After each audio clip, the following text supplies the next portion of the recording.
Good morning. I'm so excited to be here. Paul is gone, which means that this morning I am the teacher for the Defense Against Dark Arts, which I'm pretty sure makes me, just as Dwight would say on The Office, the assistant professor of positive psychology, instead of merely the assistant to the professor of positive psychology. Many of you know me as Head TF Sean, or just Sean, or the I am czar of Kirkland House, or Mr. Positivity, or the guy who looks like a chiseled Roman god of war. But what many of you may not know is that I have a softer side too. When I was little, I broke my sister's arm in 3 different places.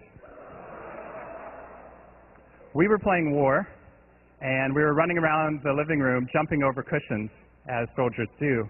And at one point in this conflict, as my report, which I filed with my parents later on, clearly indicated, that I saw Cobra Commander take a snipe shot at my sister. With absolutely no regard for my own safety, I reversed direction, dove head first into my sister, pushing her out of the way of the oncoming and invisible bullet and into a brick wall. When my dad came into the room, I was standing above her saying, "I'm a hero, I saved her." Now, does this make me a hero? No. No, this doesn't make me. You know who the real heroes are? The real heroes are the people that wake up every day, put on their ordinary clothes, go into their ordinary job, get a distress call from the mayor, put on their costume, and go and fight crime. Those are the real heroes. You know who's a hero? Hero from Heroes. Do you know what this is from? The Office. Good. We have one person that watches comedy. Good. Thank you. I tell you this story because later that afternoon, my sister and I were, after we went to the emergency room, we were playing on top of my bunk bed, and we were playing war. We were slow learners. And this time it was my G.I. Joe against her My Little Ponies. And in the midst of this reenacting of this geopolitical conflict, my sister got really excited and leaned too far back on the bed. As a result, she suddenly disappeared off the back of the top of the bunk bed. I looked over the side of the bunk bed going, "Not today." And I saw my sister there lying on the floor with her, she landed painfully on her hands and knees on the floor. And I saw this wail of suffering and pain and injustice about to erupt out of my sister's mouth. Now, my parents had charged me with playing safely and as quietly as possible with my sister, seeing as how I'd just broken her arm. And who are they going to blame if something happens to my sister again later on in the day than the child that they loved most, the one who wanted to grow up to be a Ghostbuster, the one who also broke her arm? Me. So I did the only thing my little frantic 7-year-old brain could think to do, and I said, Amy, wait, did you see how you landed? No human lands like that. You're a unicorn.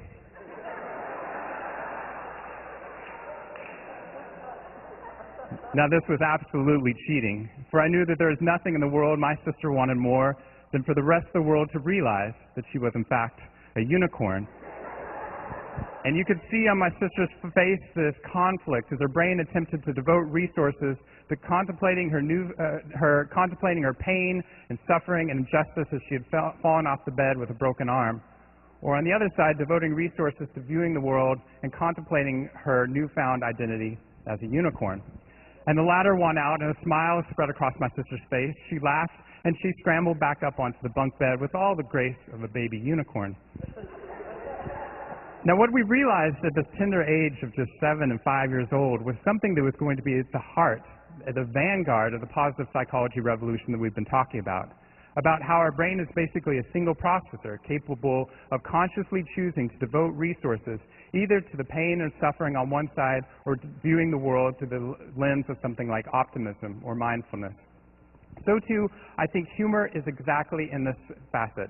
I think that humor itself is the option, the mindful option of choosing between viewing the world through the lens of suffering, of optimism, suffering, of pain and injustice, or viewing the world through the lens of something that's adaptive and powerful. So today, I actually bought a new one of these because the other one didn't work because I didn't turn on the power.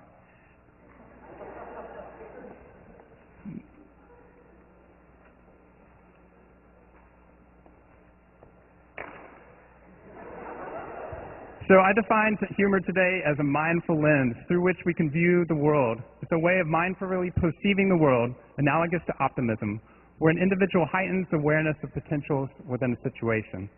Today we're going to talk about a lot of different definitions of happiness and different ways that we conceive of it and the effects upon all of us. But before we do so, I want to talk a little bit about why we're doing this in the first place.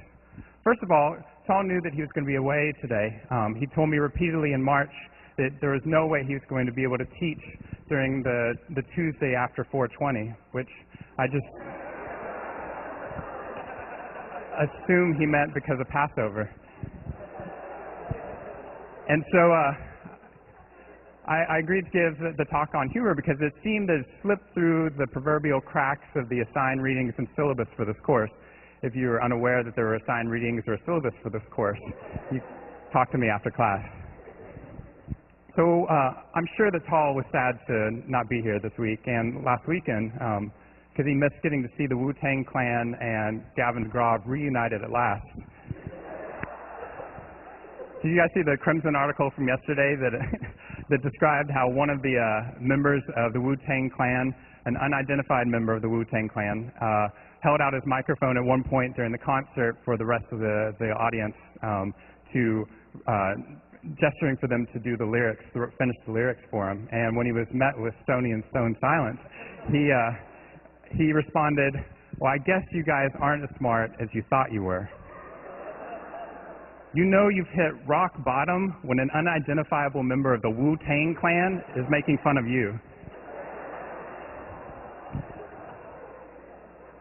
So I'm excited about being here today for several reasons. First of all, I think that humor is one of the most important parts of the positive psychology we'll be talking about because it matters at every single level of the things that we describe. If you know me, you know that I went here as an undergraduate. I studied English and religion, went to the divinity school and studied Christian and Buddhist ethics. And now I'm studying psychology and running a positive psychology consulting firm out of Kirkland B23. And I'm also sort of the intramural tutor / living legend / national hero in Kirkland House. I'm very important. I have many leather-bound books, and my room smells of rich mahogany. It also looks a lot like a dorm. I tell you this because I'm running out of things to say. And this synthesis of religion and psychology and English and philosophy will all play an important part in today's lecture. So today, very quickly, the things we're going to be talking about. We're going to be talking about the psychology of humor. We're going to talk about the mental and physical benefits of humor. We'll talk about the positive social benefits, pragmatic steps that you can take on your own, and the greatest power of humor, which is, I believe, the therapeutic value of humor. The ability to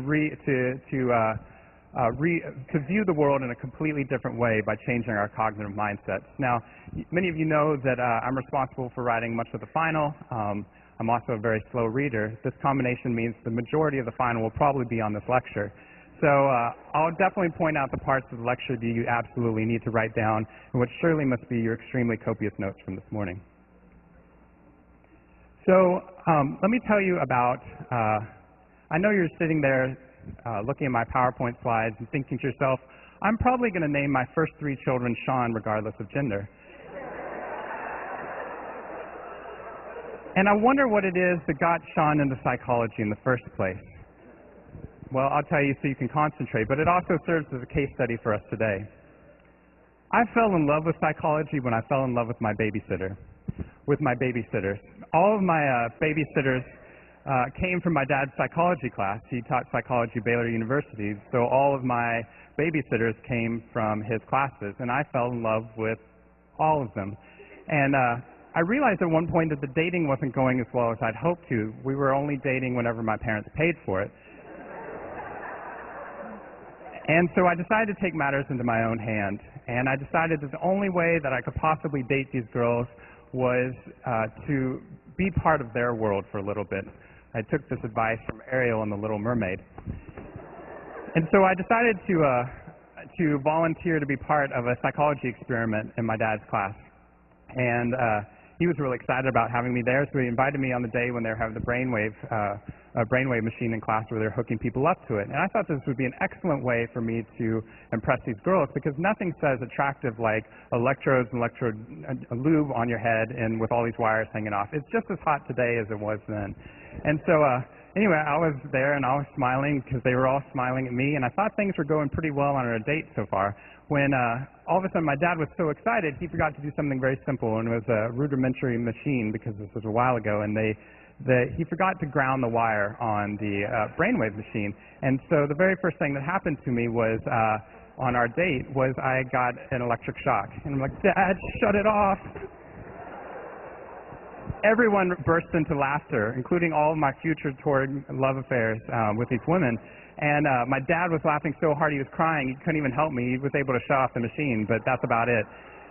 And I guess he thought it was pretty funny. I guess cruel and unusual punishment is pretty funny. I guess maybe waterboarding next time, Dad. Thanks a lot. So I'd love to be part of your experiments again. So anyway, I was so embarrassed and so upset, I ripped off all of my electrodes one by one while everyone's laughing at me, and then stalked off to the side of the classroom. And right as I got to the door, fortunately, I turned back and said, Dad, thanks a lot for ruining my chances with all my girlfriends, and then slammed the door.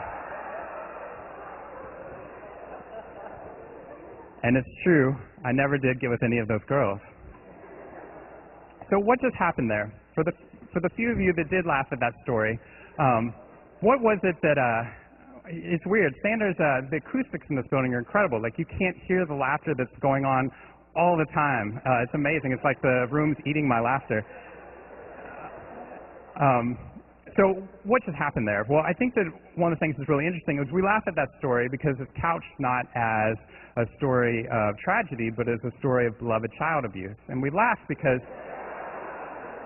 this is a moment in which we've been primed to laugh. We're surrounded by a group of people we're probably laughing more because we're in a room full of people. Groups have a social effect upon us, right? So if you want to heighten the sensation, please feel free to hold hands with the person sitting next to you. But the interesting thing is when you laugh, laughter itself is so weird. Wikipedia defines humor as the rhythmic, vocalized, expiratory, and voluntary actions, which is also how it defines much of my dancing. But when you're laughing, and right now, 15 facial muscles in your body are going crazy, including your zygomatic major muscle, which is raising your lip. At the same time, this is pretty cool. I have no idea why this happens, but the epiglottis starts to cover over your larynx, which makes it constricting your breathing, which means you're basically suffocating, which is why you're having trouble catching your breath. You're welcome. Blood pressure is lowered, while at the same time somehow you have an increase in vascular blood flow, and you've flexed your abdominal, respiratory, facial, leg, and back muscles. This is the most workout I've ever had, ever. Now, this is amazing that this would happen. It's clear that humor and laughter has a visceral effect upon us. It clearly has a social effect. If you're in a good mood right now, chances are you're going to be laughing more. If you're in a bad mood right now, chances are you can't help but laugh at my jokes. So part of what's going on here is that the social environment, the room, the jokes themselves, your physical body are all manifesting changes because of this. The question is then, can we study humor, just as we ask the question, can we study happiness? And what's the point of studying humor? Well, just as Tal mentioned that right now there's either 17-to-1 or 21-to-1 negative to positive ratio of research that's occurring in the scholarly journals. Last night when I was supposed to be writing this talk, I looked on e-resources and found that there was a 97-to-3 ratio of negative to humor research. For example, depression was 125,000 articles, while humor was only 4,943 articles. Nothing came up for Stephen Colbert. But the reason why that this is important is because of something called the medical school syndrome. We know that the way that we study absolutely has effects upon our body. So if you know the medical school syndrome, you know that as doctors are learning about all the different diseases that are out there in the world, suddenly they realize they have all of them. And my brother-in-law called me from medical school and said, Sean, my brother-in-law's name is Bobo. That's another story. Bobo called me from medical school and said, Sean, I have leprosy. And I had no idea how to console him because he had just gotten over menopause. The way that we study the world around us actually changes the lens through which we view the world. And if we're not studying humor, we're missing out on one of the major aspects of our social interactions, but also the way the world works. So why don't we talk about humor more often? Well, first of all, humor is extremely difficult to find. Every time you attempt to define humor, it seems to slip through your fingers. Every time you everyone finds something else funny, right? What I wanted to show for videos today, you might not find funny at all, and what you find funny is objectively not funny at all. I tried to show my parents Superbad because I thought that was funny, and if they were laughing on the inside, they certainly weren't showing it on the outside. Part of what we're doing, and you know, some people laugh at things that are supposed to be serious, like Gossip Girl, and then people in the Kirkland Grill have to throw pillows at them and threaten the ad board them just so I don't miss anything. So, why talk about you? So, part of it is the definitional problems. It's so difficult for us to actually define what humor is because the moment you begin to define it, it seems to slip through your fingers. The moment you attempt to explain to somebody explain to your eHarmony date why you're much funnier than they think you are, you already know you've gone down the wrong path for a lot of different reasons. But part of what we're seeing here is that once we attempt to define something, once we attempt to define what makes something humorous, it immediately seems to go away. This is the dead frog problem. The dead frog problem is that the more you seem to dissect the frog, the faster it seems to die. The same is true with a joke. And as a result of this, it makes it very difficult for us to study it. But let's say even if we could study it, let's say we could study it and we know it has some physical and social benefits. That doesn't do us a world of good if people are just naturally funny and some people are unnaturally funny. If you're just genetically funny, if you are born funny, and we all think that there are certain people that are like that, if you think that some people are born funny, it doesn't do us any good to talk about the benefits that none of us can access. It's the same way with positive psychology, right? It's the same problem we have with positive and happy and optimistic people. They're just annoying. But part of what we're seeing is that part of what our worry is that while we're studying this, if happiness, positivity, and optimism are all based upon genetics, right, then there's no point to studying any of the things we've been talking about so far in this class. The same is true with humor. So if we can't access any of those benefits, that just gives the funny people more to laugh at us about. So I think we can overcome all those barriers today. And I think that there's some extraordinary research that's been coming out in positive psychology and a research specifically on humor that's going to actually allow us to be able to look at this human phenomenon in a way that actually is going to help us in a lot of different ways. So let me tell you that there's actually, in order to study this, just as we did with positive psychology, we're going to have to look at where we looked at the humanistic tradition of psychologists, so too we're going to have to ground ourselves in the philosophies of humor. We're going to have to understand the giants of humor, and we're going to look at two of the theories which I don't find one of them more compelling than the other. What I find really compelling is my explanation, which I'll be giving afterwards. So basically there are three giants in the field of psychological research on humor: Sigmund Freud, Henri Bergson, and me. And so we'll talk first about Sigmund Freud. Sigmund Freud, whose surely unassailable logical assumptions on a whole host of topics will absolutely stand the test of time, wrote a book called Jokes and Their Relationship to the Unconscious.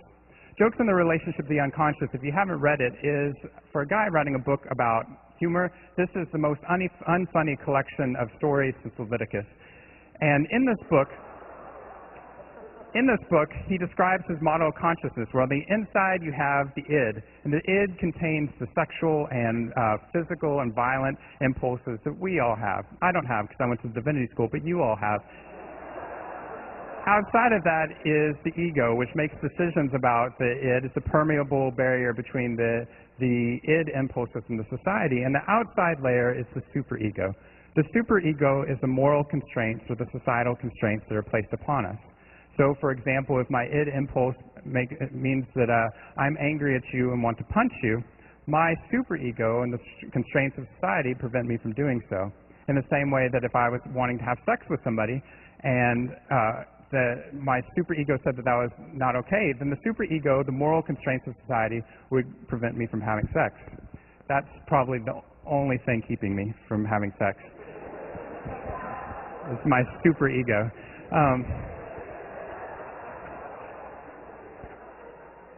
And so one of the things we find is that Freud argues we get frustrated. We get frustrated because those impulses are there, but we have no way of getting those impulses out into the world. And so we become repressed.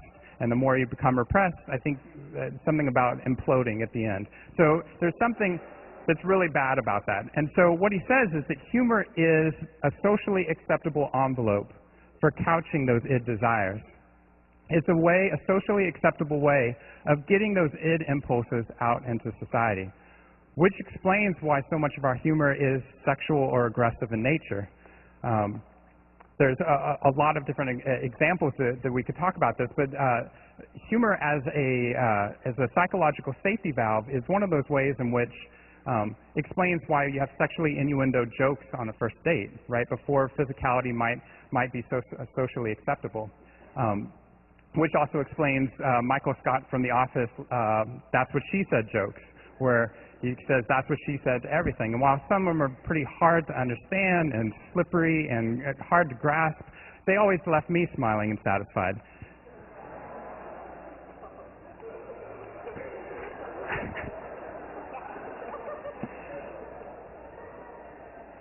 So this also explains humor that we have towards political figures. A lot of times with political figures, we're not able to, we have no recourse at the sexual or the aggressive level to vent our frustration. So humor is actually one of the ways we can get that out there. The humor itself, using words, is a way that we can allow for our id impulses to come out, because those words don't violate very many of our social constructions. We'll talk about that in a moment, one of the flaws with Freud's theory. But supposedly the words don't actually harm us, so it's socially acceptable. Stephen Colbert says that sticks and stones may break my bones, but words will never hurt me unless you throw a dictionary at me. Write that down. That's important. Write that down. Henri Bergson is the second giant in the field of humor research. Henri Bergson, which I'm definitely saying right with a French accent combined with Texan. I think it's Henri Berg. I think you, with French, you drop everything. And really? That one was funny? All right. Humor as a social corrective. He argues that just like Abraham Maslow, who we studied earlier in the class, is that humans are on a developmental trajectory towards self-actualization or achieving our potential. And what Bergson argues is that humor is the point in which we correct somebody when we slip or fall off this developmental trajectory, when we do something that doesn't allow us to self-actualize as fast as we could. Comedian Louis Black, for example, talks about children who go during the summer to Harry Potter Quidditch camps and ride around on brooms and throw frisbees at each other. And what he says is to gently chide these children. He said, these children might as well start crying about the prom now.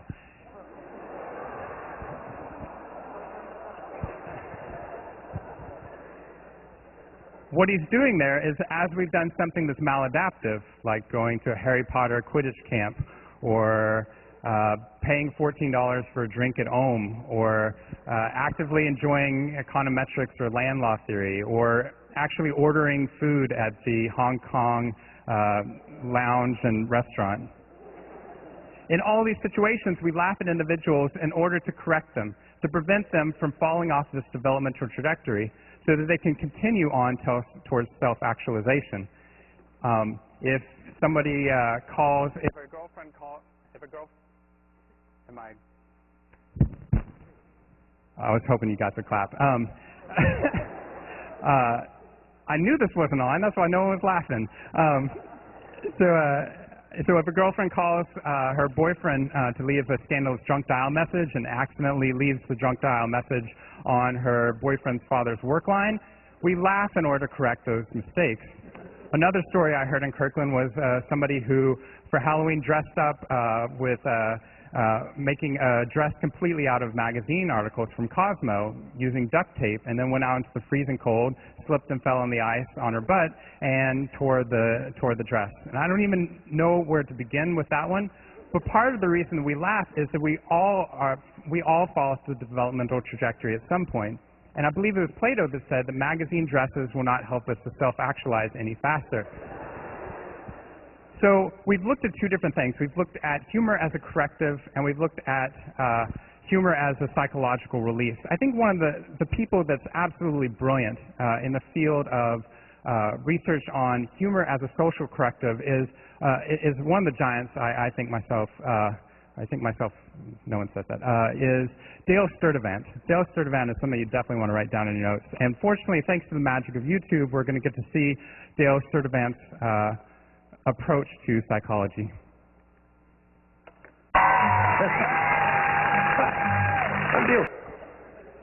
Tears come to my eyes at this modern-day Marva Collins.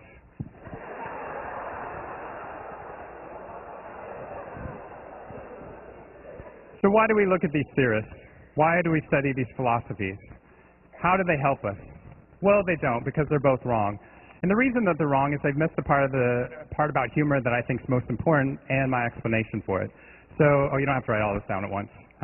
Pretend that it's slowly coming out.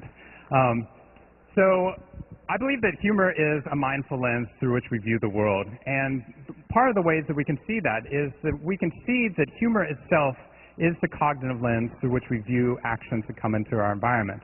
We can see this by asking the question of why is it that some people find humor in situations where some people see something that's neutral or sad or tragic, right? Why is it that some people can find things to be funny where other people can't? In the same way that somebody who's optimistic can find something that's good in a situation where somebody who's in the neutral state or a pessimistic state can't see this as well. Now to understand this, part of, this mic's great. Thank you, yes. I also agree it's a brilliant idea. So part of what we're seeing here is we need to, in order to understand this, let's talk a little bit about social rule breaking. I believe that there are unscripted social rules that guide our life all the time that we never really talk about. I taught for social psychology, and for social psychology, one of the things that we did for the class is that we split people up into pairs and made them go out and break social rules. So they would go out during the week and they would go into an elevator at one of the houses and just slowly turn around in the elevator and face the people behind you. Or just lie down in the elevator and see if people said anything, or go to Starbucks and haggle for the price of a coffee, saying that you could get it cheaper if you made it at home, or going to the Coop and attempting the barter system for one of the books, or going to places and asking for a free sample of things you can't get a free sample for, like a Felipe's burrito. Or I know one guy who went into his athletic locker and then went up to everyone who was there and asked them if they would please soap up his back because he was tired. Another girl would only take showers in the girls' locker room where somebody else was already taking a shower, where a shower head was already being used. Another person, I mean, you can do a lot of different things. Like you can go into the bathroom and strike up a conversation through the bathroom stall. This one's great. You should do that here. Say, "Hello, neighbor."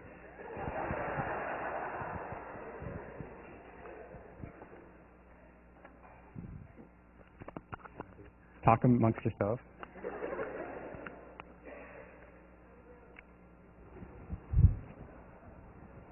You know the funniest joke that, wow, I'm really magnified. Can you guys hear me? Wow, this is great. This should happen all the time. I've got a lot of things back here now.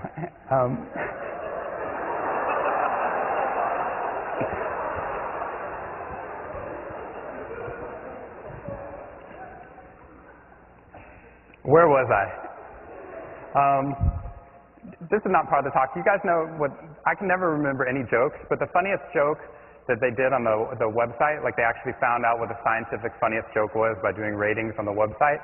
And the one in America was this guy who was going hunting. I can't tell jokes, but he was, this guy calls into an operator and goes, operator, this is 911. He says, this is why I can't tell jokes.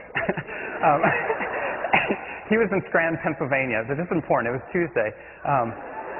Anyway, so he he calls his operator and says, you know, operator, I think I just shot my friend while we were hunting. I think he's dead. And the operator goes, okay, calm down, sir. Calm down, sir. The very first thing we need you to do is check to make sure that he's dead. So he says, okay. And you hear this pause as he puts down the phone, and a few seconds later you hear a gunshot. And he comes back to the phone and he says, okay, he's dead, now what? This was the funniest joke in America. That's surprising. The funniest joke in Europe was not appropriate.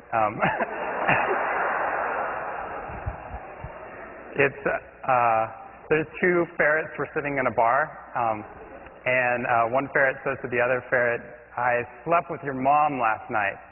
And the other ferret doesn't say anything.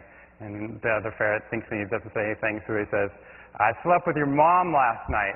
And the second ferret says nothing, and he finally, other ferret A, said, I slept with your mom last night. And ferret B says, Dad, go home, you're drunk.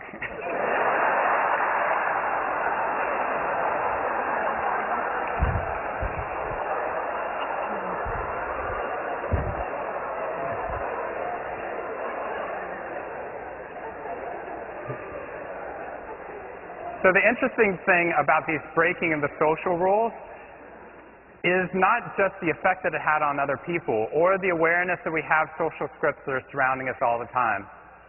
It's the awareness of how we act when we're breaking a social rule. Some of the people that were attempting to do this experiment absolutely broke down. They could not go on with the experiment. Other people found humor in the awkwardness, and because of that, they were able to enjoy the experience and actually cause other people more suffering. Part of what we're seeing here is that absolutely it's the mindset that dictates whether or not something is going to be funny. And if it's mindset, it's within our control. And today we're going to talk about some of the ways you can actually control that. But one of the things we talked about earlier in the semester was the Weissman studies and the luck factor. Remember, the luck factor was where he studied and actually created the luck school, in which you could teach people how to feel more lucky, and how you could give people the same exact scenario, and some people would feel lucky or some people would feel unlucky. So for example, if you walk into a bank and you're there with 100 people, actually let's say we're here we're not in Annenberg, we're here in Sanders, and somebody walks in with a gun and fires his weapon one time and it shoots me right in the arm. Do I consider this to be a lucky event or an unlucky event? Well, according to Weissman, that depends upon the counterfactual I use to determine this. If I compare it to every other time that I've been here in the theater, that seems to be a pretty unlucky event, right? And it seems to be pretty unfortunate. I mean, there's a lot of other people in the room that this person could shoot. I went to the divinity school. I'm sure I'm better than at least one of the other people in here and deserve this less, so why was I the one that got shot? On the other hand, the counterfact that I could use to compare to see if this is actually a lucky or an unlucky event, that counterfact could be, well, he could have shot me in the head. Now, I love that the optimistic and lucky viewpoint is always choosing the thing that causes the most carnage and blood, right? Well, I could have gotten shot in the head and the heart and died up on stage bleeding to death. That would be, I'm definitely killing the mood. This is just like every date. So it usually happens about 20 minutes in. Based upon the way that I actually decide to counter a fact to that determines whether or not I find something to be funny. In the same way, humor is the same way. Look at how much the context matters. If I said something that's fact, that's innocuous, like I cut my toenails, that's not really funny. But if I said I cut my toenails in class, suddenly that seems to be like a little bit more funny. Not ha-ha funny, but a little bit funnier. Or alcohol makes you drunk is an innocuous fact. Alcohol makes you drunk before giving a lecture on humor is a little bit funnier. So part of what we're seeing here is that the way that you view the environment, the way that you parse the world actually has a direct effect upon whether or not you find something to be funny in the first place. This is something we called in my sections the alpha press and the beta press. The alpha press is the objective constraints of reality. We're all experiencing the same alpha press. We're all sitting in the same room with the same lights, but our beta press, our subjective construal of reality, is different. Every person in here is experiencing something different. You're either like bored or tired or hungry right now, or excited or happy. I'm up here nervous. And part of what you're seeing is that their way of viewing the world absolutely has an effect upon how you view that alpha press. Now, the things we've been talking about in positive psychology so far have been talking about the ways in which our beta press is actually malleable. That we can change our beta press and as a result have extreme amounts of changes in our adaptive behavior. I think that humor is one of the most powerful ways that we can actually change the beta press by changing the way that we actually view an environment so that it's actually adaptive for us. There's something that they found at Harvard Medical School called the Tetris effect. The Tetris effect is, how many people have played Tetris? A lot. Woo. Yes. Woo. To Tetris. Tetris is Tetris, if you haven't played it, is a game in which shapes of different sizes fall from the ceiling, as they do in real life, and you rotate them around, and you try and make straight lines across. And if you make a straight line all the way across, the line disappears, and you're trying to keep the shapes from going all the way up to the top. What they found when they were actually testing video games on college students at the medical school, and they found that after students played about 4 or 5 hours of Tetris straight and got paid for it, which is a pretty good deal, then afterwards they went back to their rooms or went on with their lives for the most part, and there were subjective reports that some of these individuals would then go into a supermarket and start rearranging the bread on the shelf so they made straight lines. Or they'd be looking at traffic and say, oh, an L-shaped car here would complete that line and make friends that way. Or they would, or this one guy was actually looking at a Sports Illustrated swimsuit calendar issue, and it was when they had all the like a lot of the models all together at once, and his comment was, I wish I had a Z-shaped woman who would fit and make that line all the way across. Clearly what he was doing was parsing the entire world, even a swimsuit calendar, into whether or not he could change shapes in order to make straight lines. Every input his brain was receiving, and our brains receive too much input all the time, was being parsed through this one code. Now what we find is that this is something that I call a cognitive afterimage. A cognitive afterimage is just, if you stare at the sun for a really long time, you're stupid. And what happens is, you momentarily burn your retina, and you can see this little blue or green dot in your vision that goes around. It happens when a lot of flash photography goes off when I'm in Kirkland House. There's a lot of times when this can occur, and so what that is an afterimage that's on your retina. Well, the same thing happens at the cognitive level as well. Our brains can actually retain an afterimage, and in the Tetris effect, what was happening is the cognitive afterimage that people were getting stuck with was viewing the world through the lens of parsing the world into ways they can rotate shapes to make straight lines. So too, the individuals who are doing humor, the people that can look at something like the writers for Jon Stewart or the writers for the Stephen Colbert Report, when they look at the newspaper, when they see something that seems to be neutral or even sad or tragic, they start to change the shape. They rotate the shape in their mind. And as a result, they're looking for patterns all the time. They're looking for multiple potentials within a static status quo. Instead of just seeing a newspaper, they see the possibility of humor that can come out of that. And as you can find, and you can find that this could be a detriment sometimes as well, you can get stuck in the pattern of looking for things that are humorous, which could be adaptive, or if you're in a fight and all you can do is keep making jokes, can be very maladaptive. So one last thing about humor as a transformative lens before we talk about the benefits of humor is that when we laugh at something, Peter Berger argues that we get a momentary suspension of reality. That when we can see something that's an alternative to reality, it teaches us that the status quo, the reality that we see in front of us, is both malleable and is not the only possible reality. That the status quo absolutely can be changed. So humor provides a way of being actually more mindful. Ellen Langer defines mindfulness as being present in a situation so that you can be aware of the potentials in that environment. The definition I gave for humor is almost word for word what you see with mindfulness. The reason is that I think that when you're really present in a situation and when you view the world through a specific pattern, what you're doing is you're actually parsing the world in a way that actually shows more potentials in that environment. So Maslow argues that we have these peak experiences where for momentarily we put on the cloak of self-actualization. When we put on this cloak of self-actualization, we momentarily gain and see and glimpse the potentials we actually have. So too, I think that humor is in the same vein. I think we momentarily take on self-actualization because we're provided with a reality in which the consequences of our actions don't have a negative effect upon us, where we see life-giving reality and happiness even in a situation that might seem dry or static to other people. The ordinary becomes extraordinary, which is one of the traits of peak experiences that Abraham Maslow did. I think The Office is a great example of this. I have 2 one-minute clips from The Office that I want to show you of where they've taken something that's just, you're in an office doing something that's ordinary and take the ordinary and make it extraordinary. If you haven't, how many people watch The Office? How many people have not watched The Office?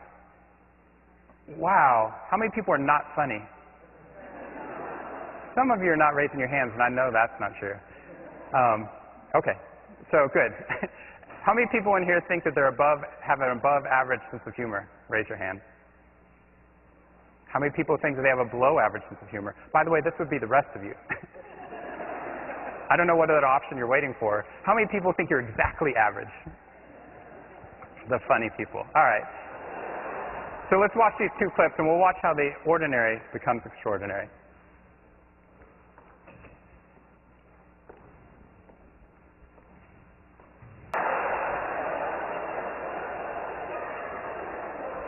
There's one more. So Dwight, in your own words, someone replaced all my pens and pencils with crayons. I suspect Jim Halpert. Everyone has called me Dwayne all day. I think Jim Halpert paid them to. Yes, $5 each, and it was totally worth it. At the end of the day, my desk was about 2 feet closer to the copier. Yeah, I moved it an inch every time I went to the bathroom. And that's how I spent my entire day that day. Every time I typed my name, it said diaper. Just a simple macro. This morning, I knocked myself in the head with the phone. That actually took a while. I had to put more and more nickels into his handset until he got used to the weight, and then I just took them all out.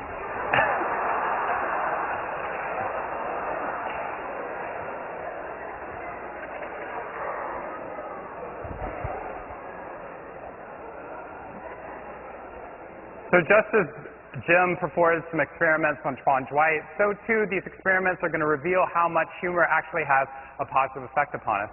Not only when we're watching The Office, but when we ourselves choose to surround ourselves with people that are funny or decide to be funny ourselves.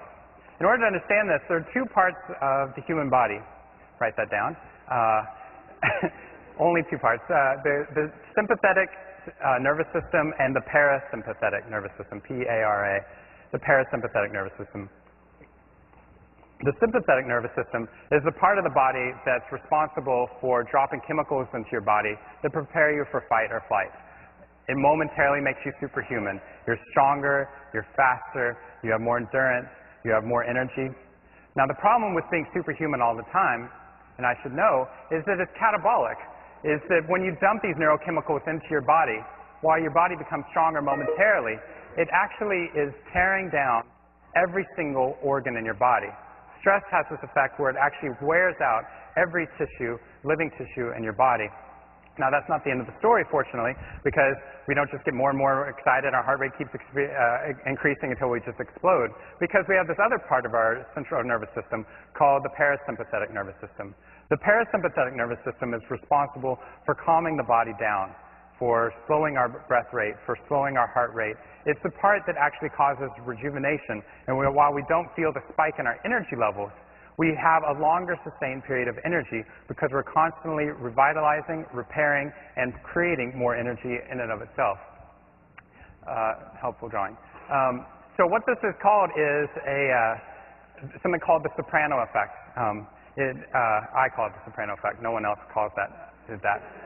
But we'll test on it anyway. So the soprano effect is the chronic activation of the sympathetic nervous system.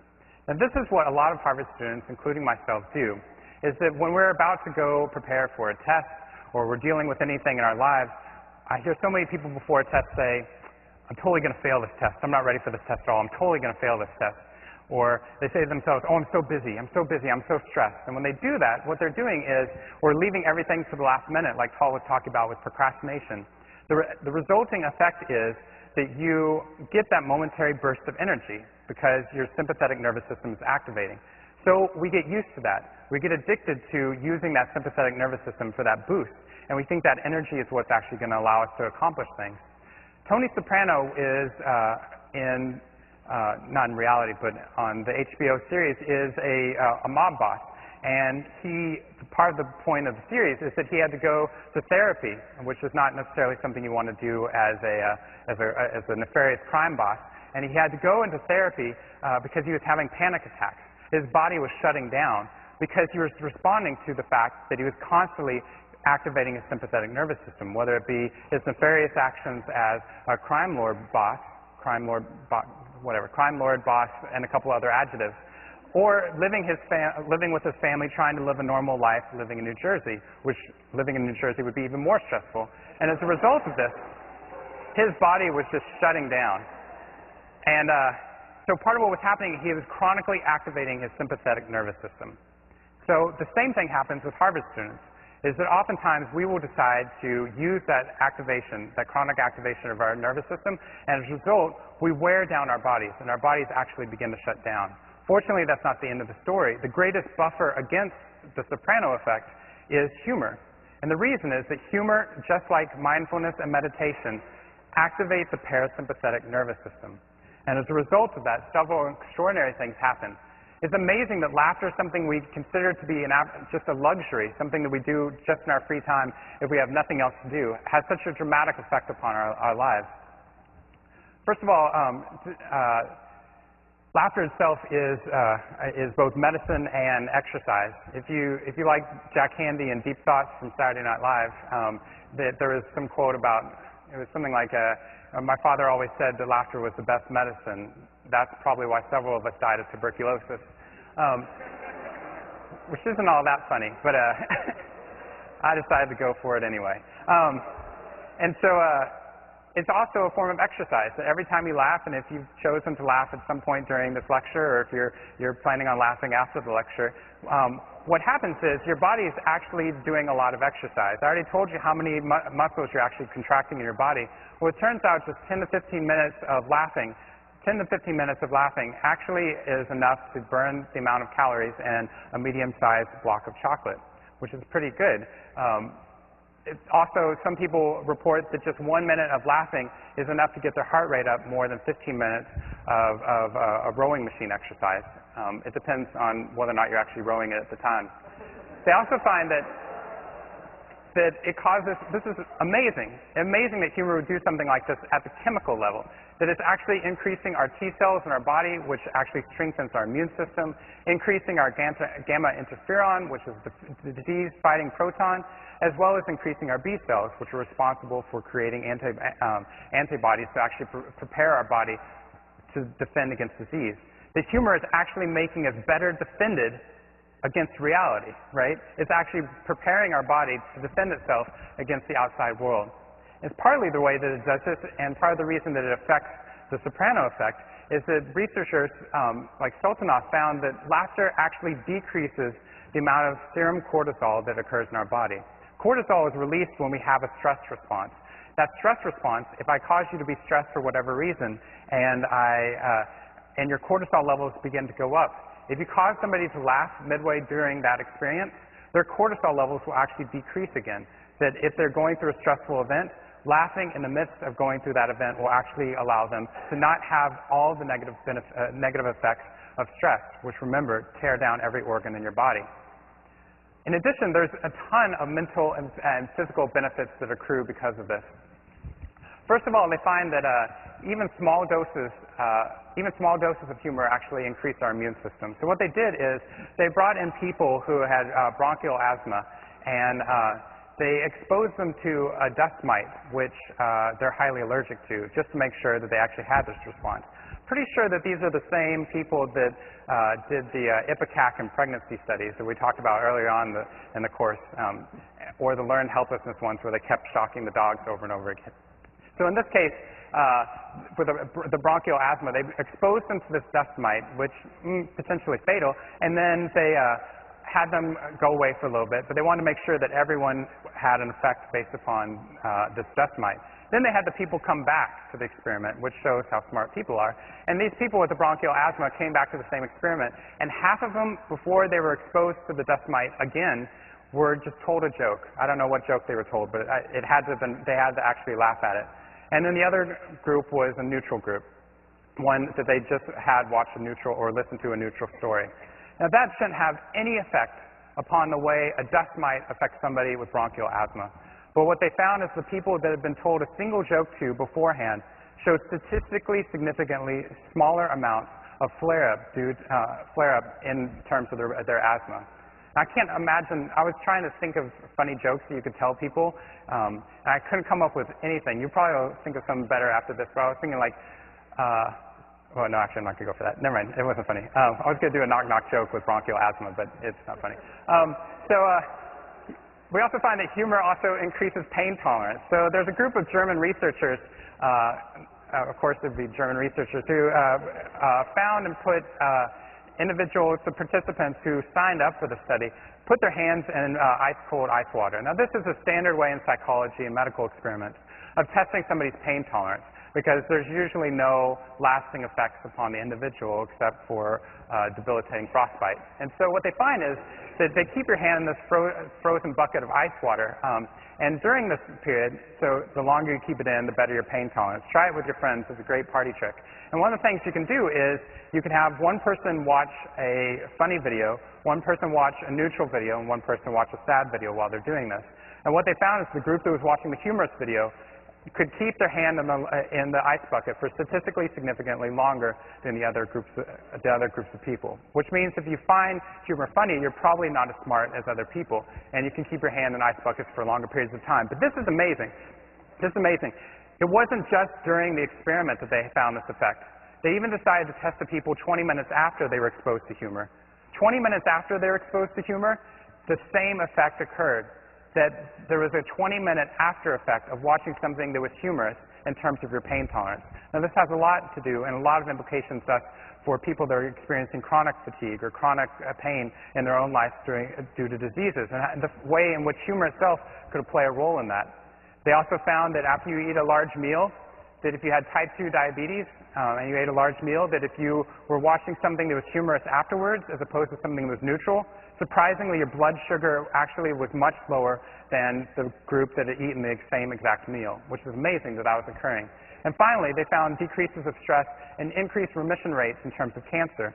For example, one of the studies was on testicular cancer, and they found that these individuals, once they could find a way of laughing and coping, using laughter as a coping mechanism, that individuals that found laughter as a coping mechanism versus those that did not, showed increased levels of remission, and the fact that the symptoms that they were experiencing actually decreased, and they had higher levels of pain tolerance, and decreased stress because of the affliction that they were feeling.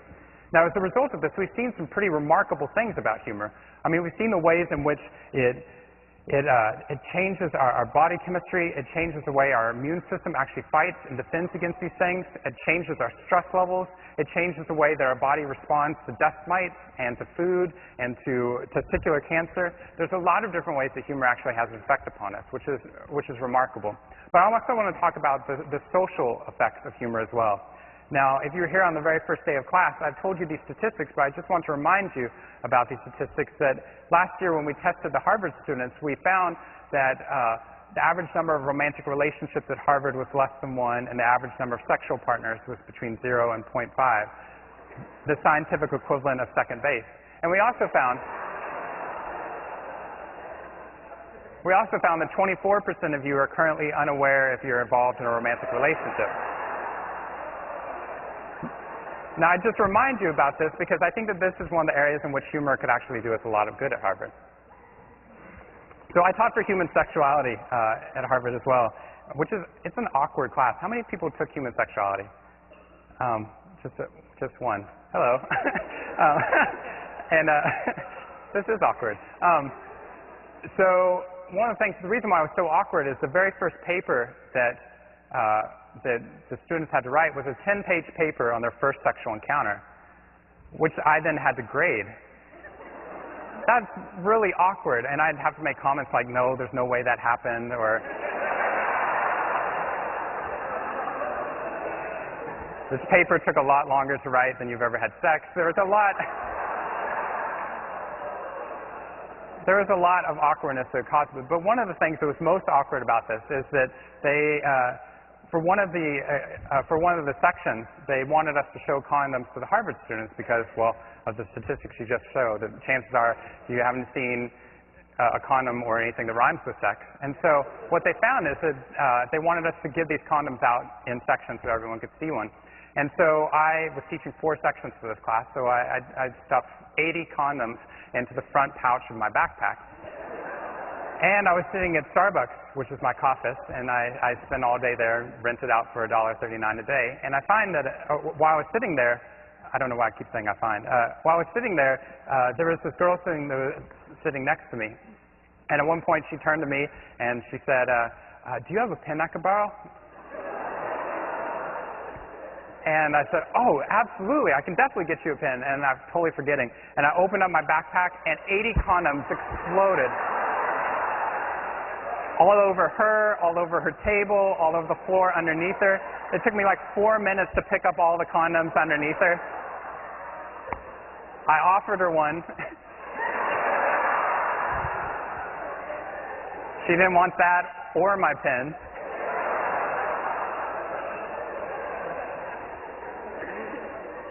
But research that's done on first encounters like this has been pretty remarkable. Fraley did some research where if you bring people into, oh, I forgot something. We'll come back. Fraley found that if you bring people into a room, participants, and they're strangers, and you have them do a cooperative task,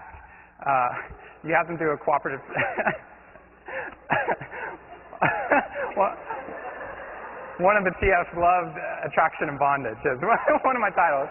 I just think that's funny. So I've totally lost my train of thought. I'll talk about mirror neurons instead. Mirror neurons are awesome, because I skipped these a minute ago. Mirror neurons we didn't even know we had in the human brain until about 10 years ago, or actually about even less than that. And we're only starting to begin to become aware of them. But it's the part that if somebody smiles at you, you almost have to smile back at them. And the reason is because there's part of your brain that's lighting up as if you were smiling as well. Just as if I was standing on stage and somebody came over and tackled me really hard and everyone goes, ooh, you know, like feeling that, your brain is lighting up, those mirror neurons are lighting up as if you just got tackled as well, which is the reason why people groan at football games even if they're 2,000 miles away from the actual stadium. We're actually literally hardwired for empathy for other people. As a result of that, humor is extremely contagious because these mirror neurons begin to activate when we see other people laughing. Now the reason why this is helpful is because of the attraction that it causes in these first situations. So what we find is if you bring in strangers, have them play a competitive game. Afterwards, you have them rank the attractiveness and how closely they felt bonded to the persons they're working with. And usually the levels of attraction and bondage were pretty low. For the middle group, you have somebody come in and you have them do a cooperative task. This is similar to the Wall Street and community game studies that Tal was talking about earlier on in the semester. In this experiment, when you have a cooperative task, people's attractiveness, ratings of attraction and bondage for both of the individuals go up. But if you have the individuals do an extremely awkward task together, like play Twister, or you have somebody come into the room that's an experimenter and accidentally pour water on one of the participants, telling them that they're awkward and then leaving the room, allowing them to laugh about it. Those individuals, because there's something humorous that's going on, show the highest levels of rating the other person as being attractive and show the highest levels of bondage. Now what this means is the next time you're standing at a bar, you shouldn't attempt to do some sort of a competitive or a cooperative task with that individual. You should either suggest to play Twister or pour your drink on them and tell them how awkward they are. That witty repartee is definitely going to increase your bondage. So what they find is dating is an interesting case when it comes to humor, especially in terms of the social elements. So we know that there are certain things that people are attracted to in the physical domain, but there should be no evolutionary advantage at all, right, to why somebody would pick somebody who is humorous. right? Yet, how many people in the room would not date somebody if they didn't make enough money? Just raise your hand. Okay, good, a couple honest people. Evolutionarily, that's the correct answer, but very few. Now raise your hand if you would not date somebody because you found out they have no sense of humor at all. Almost everyone. Maybe that's just a more socially acceptable answer to do, and that might skew the study itself. But the fact is, I think a lot of us are being honest that we really want a sense of humor to be part of our mate.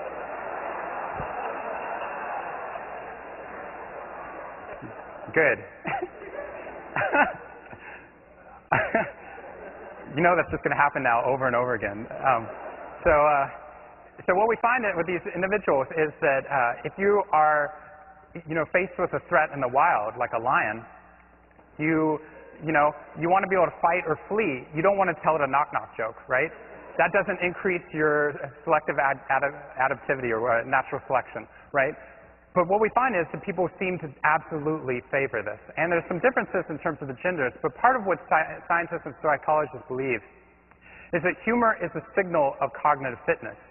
That just like we want physical fitness in somebody else, so too we want cognitive fitness. And when somebody's humorous and can view the world from different lenses, it actually has a dramatic effect upon not only the way that they can deal with reality, but the way that they can help you deal with reality.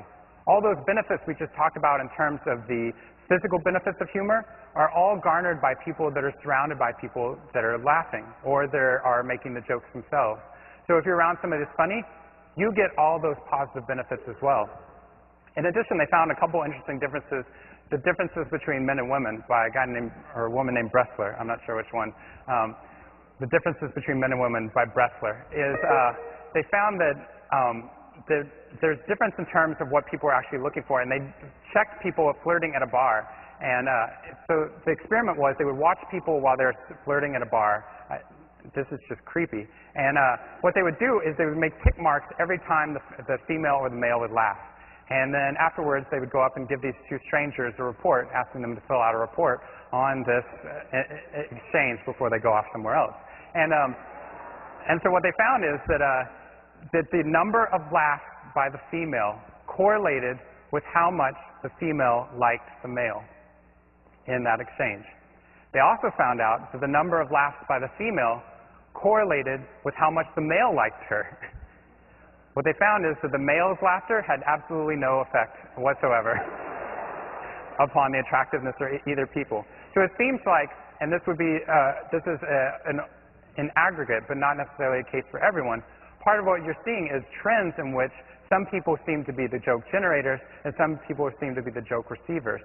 And I think that it's interesting to think about where you lie in that match in terms of which one you're actually attempting to do with your own humor style. We also find that it's extremely important in terms of negotiations and marriage, which are usually basically the same thing. John Gottman found that, remember John Gottman is the guy, the relationship expert who did the 4 Horsemen. We talked about this earlier in the relationship section. He says that the greatest way to diffuse a conflict that's occurring in a negotiation or in a marriage problem, the greatest solution is to find a way to use humor as a coping mechanism, to insert that humor in where you're feeling the stress response or the release of cortisol that they were talking about. Even John Gottman views the humor as one of the most important ways of affecting this. This is just interesting, but not related to what I'm talking about. This is what a brain looks like with the part of the brain activated most when a college male student is thinking about love. It's beautiful. The rest of it lights up when you ask them to think about sex. Humor is therapy. I'm just going to talk about this really quickly because I want to get on to the most powerful part of humor. Penny Baker studies, which we talked about earlier about journaling, said that as you start to journal, you see a spike in your neural activity levels, where you actually feel more stress when you're journaling, but then afterwards dip down to a lower rest state. The same is true with humor. Humor, because it crosses the line, also increases our stress momentarily, but allows us to return back down to a state that's below in a lower rest state, because it's activated our parasympathetic nervous system. As a result of that, humor can be in a very effective way for us to use to deal with therapeutic situations. Some of the ways that people do it are laughing groups in India, where they have people get in a circle and they'll put their heads on each other's stomach, and one person will go, ha, and another person will go, ha, ha, and they'll do this all around in a circle till everyone's laughing spontaneously, and it's a great workout, and at the end of it, you actually feel like your well-being is so much higher at the end. They also have something called cuddle parties at Cuddle Bunnies. That's from the latter theory online if you want to Google that. Cuddle parties is something that's in New York that I don't have time to talk about. And transforming trauma in bad days. I think this is one of the really interesting parts of it too, is that humor actually allows us to be able to transform things that we thought were negative or bad or upsetting in the past. And I want to talk about that as the greatest power of humor. But before we do that, I want to say 6 ways you can actually increase your humor level as well.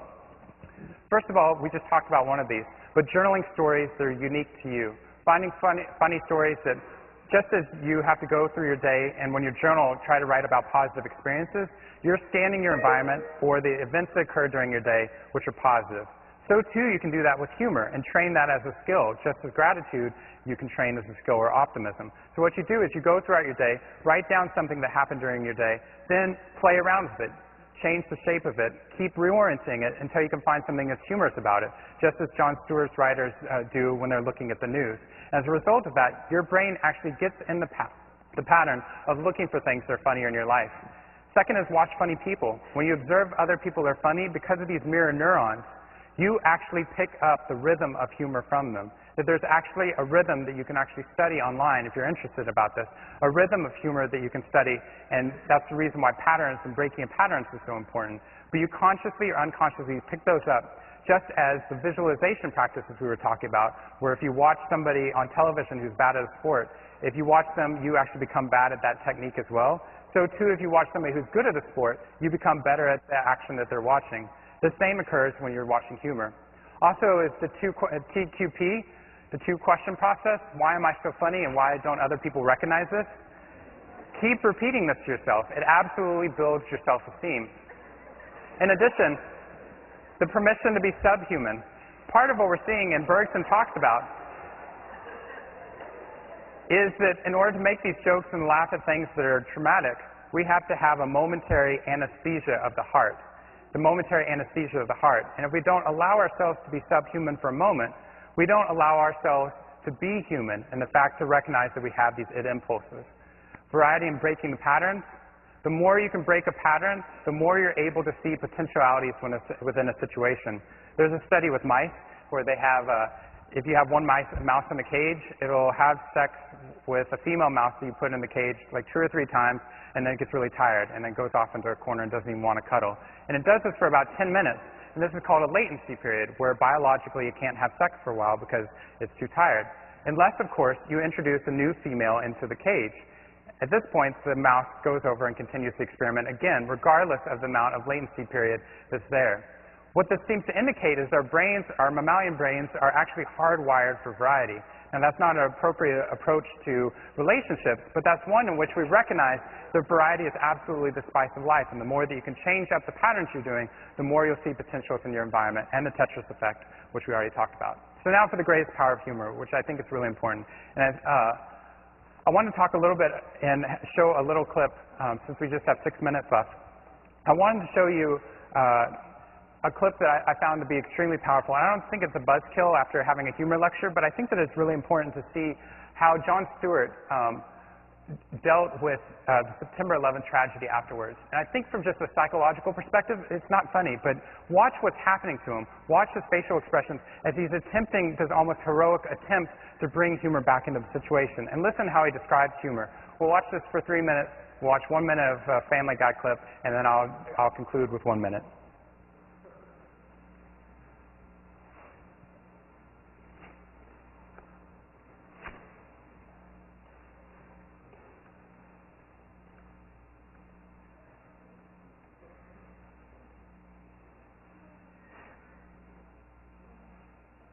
Wait for it.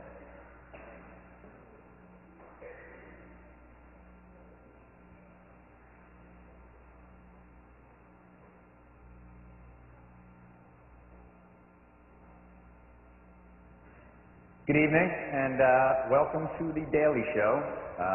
We are back. This is our first show since the tragedy in New York City, and there's no other way really to start the show than to ask you at home the question that we asked the audience here tonight, and that we've asked everybody that we know here in New York since September 11th, and that is, are you okay? And we pray that you are and that your family is.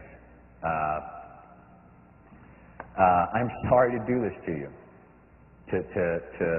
It's another entertainment show beginning with an overwrought speech of a shaken host, and television is nothing if not redundant. So I apologize for that. It's something that unfortunately we do for ourselves so that we can drain whatever abscess is in our hearts and move on to the business of making you laugh, which we haven't been able to do very effectively lately. Everyone's checked in already. I know we're late. I'm sure we're getting in right under the wire before the cast of Survivor offers their insight into what to do in these situations. They said to get back to work, and there were no jobs available for a man in the fetal position under his desk crying, which I gladly would have taken. So I come back here, and tonight's show is not obviously a regular show. We looked through the vault. We found some clips that we thought might make you smile, which is really what's necessary, I think,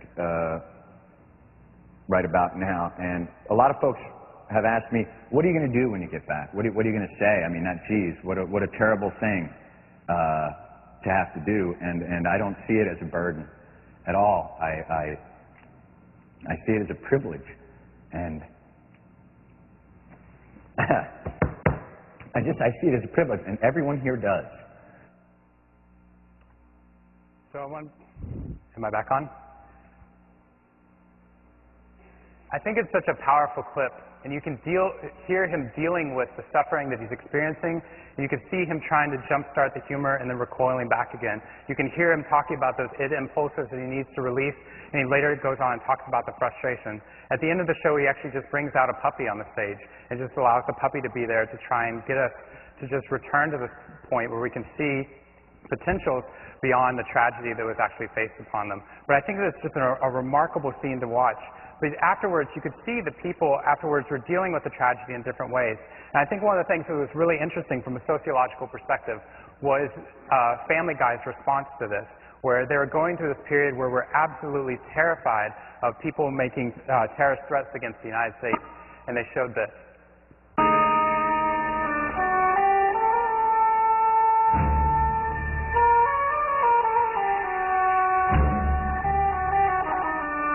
This is a message to all American infidels.